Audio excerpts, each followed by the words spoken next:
Welcome to Public Forum, a community outreach program produced at North Idaho College on the shores of Lake Coeur d'Alene. Featuring guests from around the globe addressing a wide variety of subjects, Public Forum serves to educate and enlighten. Please join host and moderator, political scientist Tony Stewart, in welcoming today's guest. The topic for today's discussion is the role and function of domestic and international student internships. No matter how long we do this program, we always have an area that we've not covered before, or rarely. A very popular thing in colleges around America are internships as well as in other countries, and it's a way for the student to get hands-on experience in their chosen field. We've invited to be our guest today a person who's had both internship in Europe and also now one in the United States. We welcome to the program Jerry Bowers. Glad to be here, thank you. Very pleased to have you. And our guest holds a baccalaureate degree from Hofstra College in New York, and he's presently interning for a year with the Human Rights Education Institute in Coeur d'Alene, Idaho. And as always, I'm pleased to have our two regular panelists. First of all is Janelle Burke, who's an attorney in the state of Idaho, and next to her is Erna Reinhardt, who is Director of Public Relations at North Idaho College, and Janelle will commence today's questioning. Jerry, welcome to the show. I think Tony said that you were a graduate of Hofstra, and can you tell us, is it Hofstra University or Hofstra College? It's Hofstra University, I think. In New York? In New York. It's just outside of Queens, New York, in a town called Hempstead. And what was your college major, and can you tell us how that happened to work in terms of how your internships were placed? I had two majors, actually. Dramaturgy, it's classical theater studies, was one major, and my other was political science with a focus on world affairs. That's the one that led to your internships? Yes. Okay, yes. Now can you tell us, where were your two internships? My first internship was with with an organization in Prague, the Czech Republic, and named Romadrom, and they provide social services to Roma families throughout Eastern Europe, but most specifically in the Czech Republic and Slovakia. And your second internship? Is here in Coeur d'Alene. I'm currently an intern with the Human Rights Education Institute. Their mission is to educate the public about the principles of human rights as a component of successful democracies. So we see how those fit in with what your eventual goals are in terms of employment. Mm-hmm. And so can you tell us a little bit then about internships in general, what internships do? Well, basically, an internship gets you into the field. I mean, when you're in the university setting, a lot of your work is oriented academically, which is great to develop the thought processes. However, when it comes to writing a memo, when you get out in the real world, you're completely clueless. And it helps you develop these skills, not just memo writing or business writing, but also how to work in the office and as well as community relations that are very important in the workplace. Erna Reinhardt. Welcome to the show, Jerry. I know in a lot of college settings, internships are required part of the academic work. Was that your case in your example? No, neither of my internships did I receive college credit for. For me personally, it came down to a matter of where I wanted my credits to go. Some students prefer to do an internship. Others at my university chose to take the academic classes and do an internship not for credit. So that's what I did.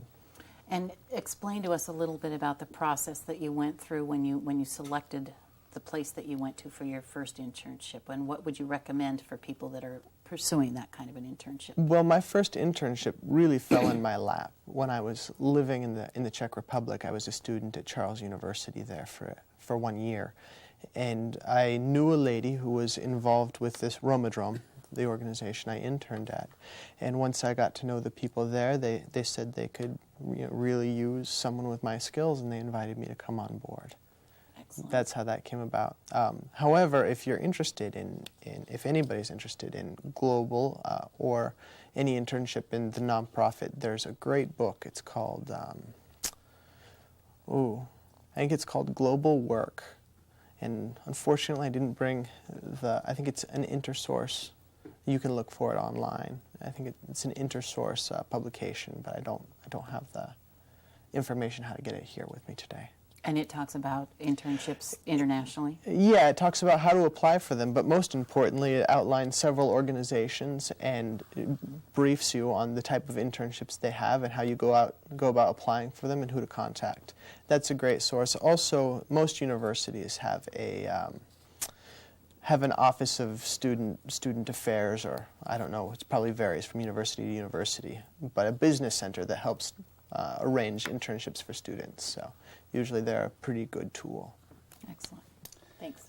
I want to thank you, Jerry, for not only doing the program, but you brought along some photographs. And what I'm going to do now is to have you walk us through these. There's 11 of them, and this was when you did the internship in Europe. And then once we're through looking at these, we will talk some more about the experience you had on that first internship. If our wonderful staff will put up the first one, here it is, and you can look at the monitor if you wish, and tell us what this is. This picture is from an Easter party that we threw for many of the children. Most Roma children in Eastern Europe come from very low income and don't have the opportunity to have regular parties. So we threw this Easter party for those children, and this was several Roma children that had come and had an Easter egg hunt and lots of candy.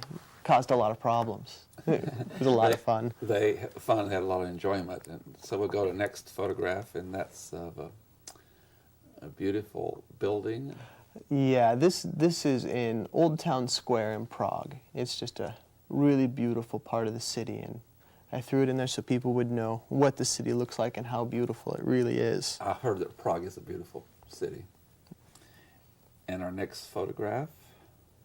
This is Jan Haas, also in Old Town Square in Prague. He was the first man to stand against the Catholic Church for the sale of indulgences. He was also the rector of Charles University, the school I attended there. Is that part of the school in the background? I don't know. The school is in several buildings all over town, so it wasn't the faculty that I studied at. It could be. It's not just one campus; it's spread out. No, it's spread like NYU or many city universities. There are several buildings throughout the town that have different schools. Okay. And our next photo. This again is two little children that came to our Easter party, but they were often at many of the different functions that we held. They were a lot of fun. And you had several children there for that function? Yeah, well, our organization primarily focused on families and children and providing social services to them. So just about all of our function had many children there. And the next photo is of another child. Yeah, her name was Mirka. She was a very, very nice little girl. Just loved speaking English. The few words she knew, she always repeated to me. That's one of the gifts in Europe. They speak lots of languages. There's a lot of interaction between countries. And this photograph here is... it's also a young girl and her mother. They were so much fun. My Czech is very poor, as most of you can expect. I can get around, I can have simple conversations, but my grammar is really quite atrocious. These two spent a lot of time tutoring me in the Czech language and teaching me all the dirty words. It was a whole lot of fun. This is one of my favorite modern buildings in Prague. It's called the Dancing Building. I think the architect was Frank Gehry.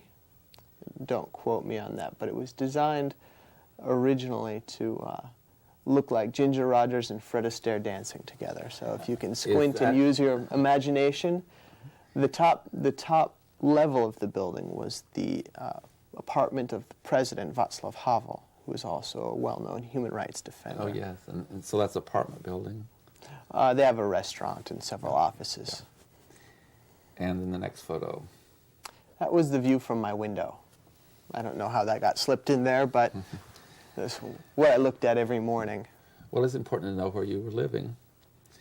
And we'll move on. That's a picture of the palace and St. Ludmila's, the famous cathedral in Prague. And our next one.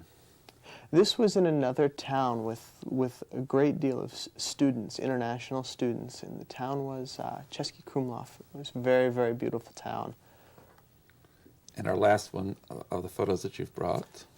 Yeah, this was also at the Easter party, but the woman on the left is in Czech government, and she's the only Roma currently represented in Czech government, and she's also a social worker who speaks Czech, Slovak, and the local Roma language. Jerry, how long, you were there, you said a year, and you were attending a university. How long was your internship? About 8 months. With that in mind, before I go back to the panel, I've coordinated internships for quite a long time through North Idaho College, and they work in government here and sometimes in business or the political world. Of that experience in Europe, what did you bring away from that you think is probably most valuable to you? I'm not speaking of the university work because we know that a lot of subject matter and knowledge, but from the internship. The ability to work in a culture that's very foreign to me and keep your mind open.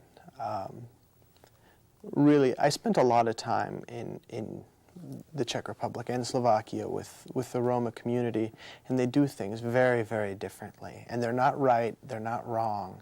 They're just a different way of life, and you have to learn to work with that. The Roma community specifically is very isolated. They don't really teach much about their culture, and to learn about it, you have to be involved. And the best way to help these people is not to look at them and say from a Western standpoint, this is the way you should do things to be successful, but to understand their culture and see what they have to offer as a community and market those different aspects as a way to bring yourself out of, how do you say it correctly, I guess, questionable living circumstances. So with Romadrome, that was the number one thing I learned, how to work in a different culture, in a different society, learn how to accept that and work with it. Broadened your horizons. And it worked on my Czech quite a lot as well. Janelle Burke. I expect that you probably did some traveling around while you were in Europe, and that gave you an opportunity to do some traveling around. But my question will be, can you think of 3 things that you think are advantages to a young person who's involved in an internship, whether it be a student or someone else who's doing an internship, and 3 things that the person who offers the internship would gain from having a student or another person working as an intern? Yeah, first of all, for a student, practical work experience, I think, is one of the most important things that you gain. The difference between work and academic life is so different, and learning how to function, I mean, that's probably the most important aspect. Second, you learn how to develop inter-office skills, how to deal with office politics appropriately.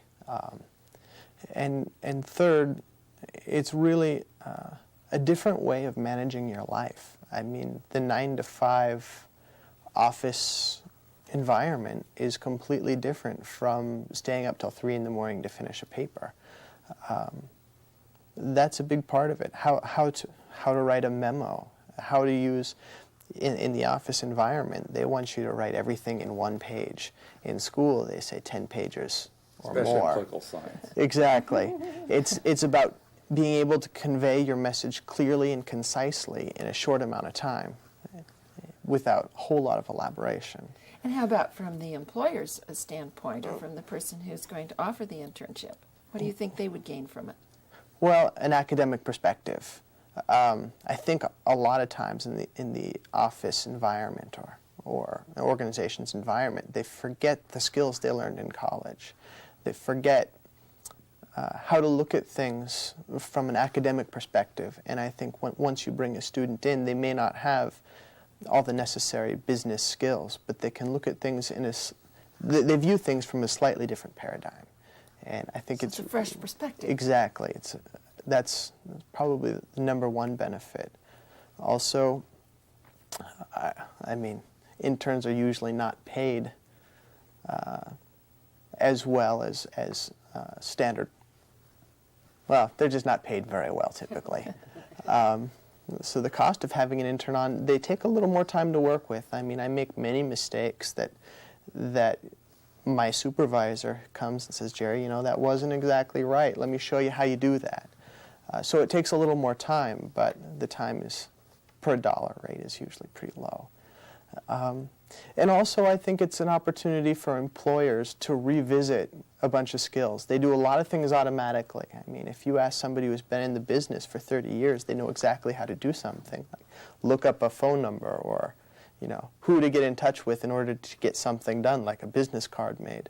But an intern wouldn't necessarily know that. It reminds them what skills are important and how you develop those skills. It makes them revisit old computer programs as well. That helps.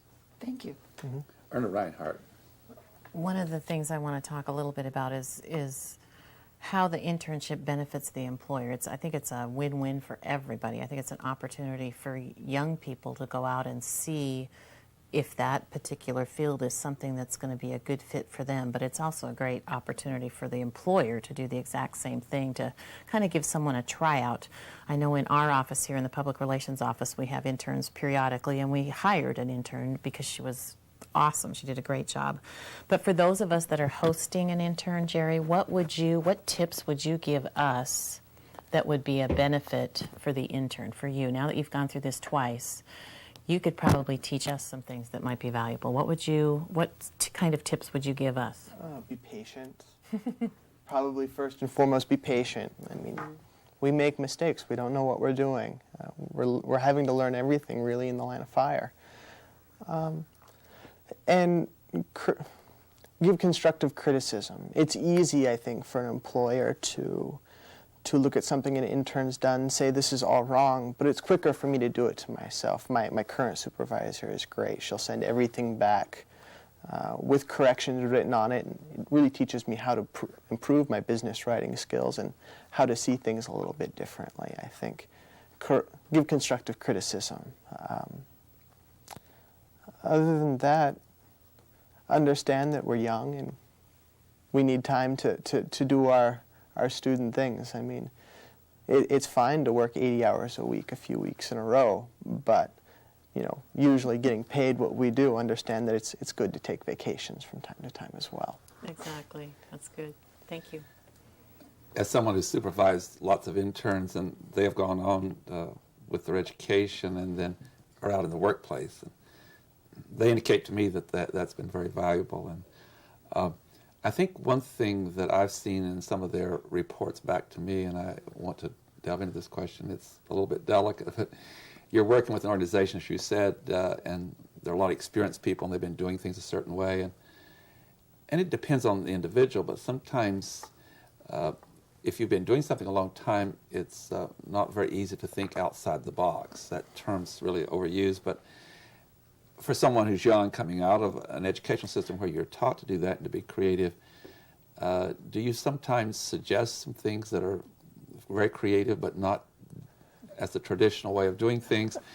Can you encourage people to think outside the box? Yeah, I'm glad you brought that up. I mean, it's true. There are definite ways of doing things in the business world, and a lot of employees are expected to fill their duty. That would also include the political world. Exactly. And in school, academically, you're challenged to think of something new and different that somebody else has never thought of, approach things in a different way. And yeah, sure, there are times when I come up with ideas that are new and everybody grabs a hold of. And then there are times when I come up with an idea and they say, well, that's a great idea, but you know, that just doesn't work. There's no feasible way to carry out that task in that manner. I do want to share a quick example. I had an intern someone working in political campaigns or in congressional offices or city government in different places, and a candidate told me once that he had an intern from my office, and this intern had an idea that would just be disastrous for the campaign. And so he vetoed it and said, no, we won't do that. And the intern said, we're going to go ahead and do it anyway. And he said, no, you're not, because I'm the candidate, he said. And so sometimes those things happen too. And so this student learned a lot from that process. I have one other question before I go back to the panel. I've had the privilege of going to Europe on more than one occasion and taking students there to learn for a whole month. I've been fascinated on those trips. What would you share with our viewers about some of the things to expect in Europe if you have the same kind of reaction I did? I just found it such a wonderful experience, and people be open and free in their discussions. So what's your overall, not just in your internship, but your overall stay in Europe? I think the American perspective of what Europeans think of Americans is entirely different than the truth. You know, Americans, we put a lot of value on where we work and our political beliefs. And in Europe, we can have our political beliefs and we can work anywhere we want to, but different things are important, I think, a lot of the time. Just because you're an American, people don't assume you voted for George Bush or Al Gore. Whether you have those views, a lot of the time, for most Europeans, it's not the main issue. They want to know other things about American life, the things you enjoy. If you really understand American football, similar things. So that's one thing you can expect. Also, there are a few differences that are they're really obvious when you're in Europe. But the more time you spend there, the more time you realize people are quite similar, and things are quite similar. They may approach it a little bit differently, but the difference between Europe and America is really a lot smaller than most would imagine. Thank you. Janelle Burke. You've been an intern now in 2 different kinds of internships. And I suppose we have some viewers out there that think they might like to have an intern, and they say, what do I need to do in order to have an intern? For a successful internship program, what would you suggest would be some of the basics? And I'm thinking now along the lines of what kinds of organization and that sort of thing. Because just to throw an intern out and say, here, go to it, isn't going to work. So what do they need to have in place when they get an intern? First of all, a job description. I mean, if you don't have a very outlined job description of what the intern's responsibilities are, you can't expect him to know how to do it. Second, you need to supervise them a little bit more closely than you would somebody who's had experience before. I mean, they may not know something that's so obvious to you, how to have business cards made. They wouldn't understand that process, and you really kind of have to hold their hand through it the first time and be available for their questions and comments. And I think that's pretty much it. Just have a good, solid job description, and then intend to spend some extra time with them. And patience. And probably giving some real thought to how much time is going to be involved in this process. And I'm thinking about time both from the host as well as from the intern. Because if you do an internship and you think you're going to be spending 6 hours a week and it turns out to be 12, it's not what you expected.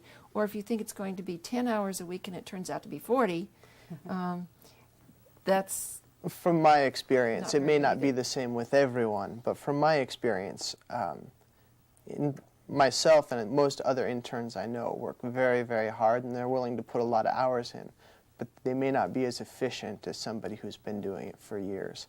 So if a supervisor can sit down and show them the most efficient way to do things, it's probably one of the biggest helps for an intern. Thank you. Erna Reinhardt.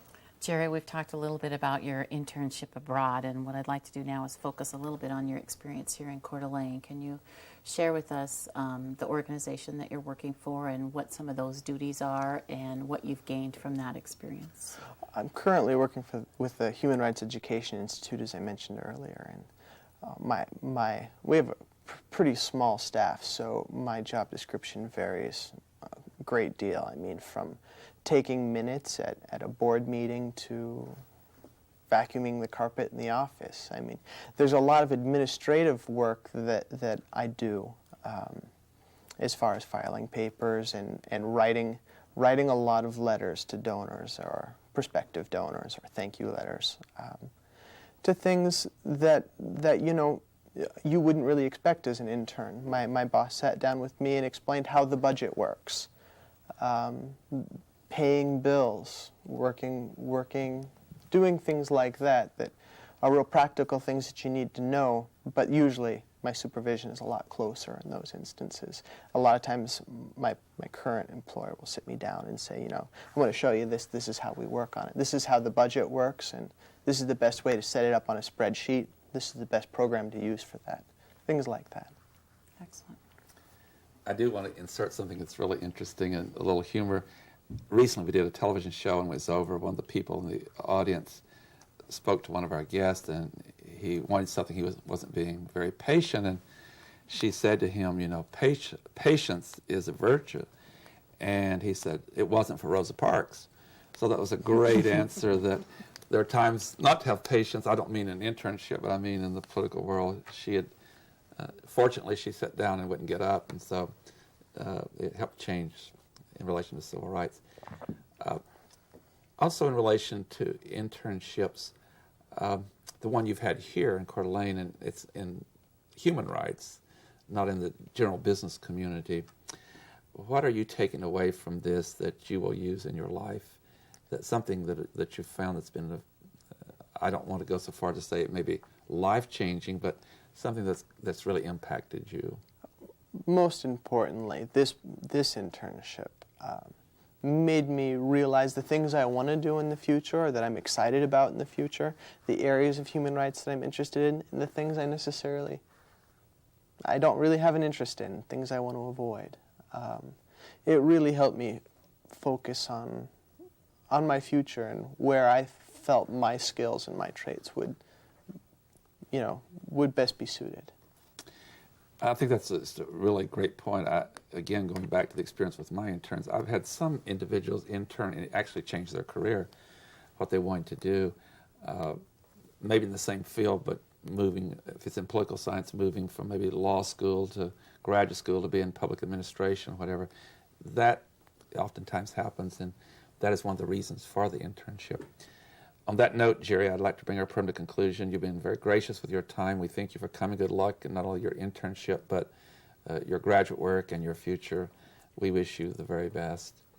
Ladies and gentlemen, our guest has been Jerry Bowers, who is doing an internship presently at the Human Rights Education Institute. I'd like to invite you to be with us again next week at this very same time, when we will discuss yet another issue. Until then, please have a good week. I am Tony Stewart. Recorded on the campus of North Idaho College, Public Forum is the longest-running in-house college production on PBS. Each episode is pre-recorded live and is an educational outreach from North Idaho College. Please join us at this same time next week for another edition of Public Forum on this public television station.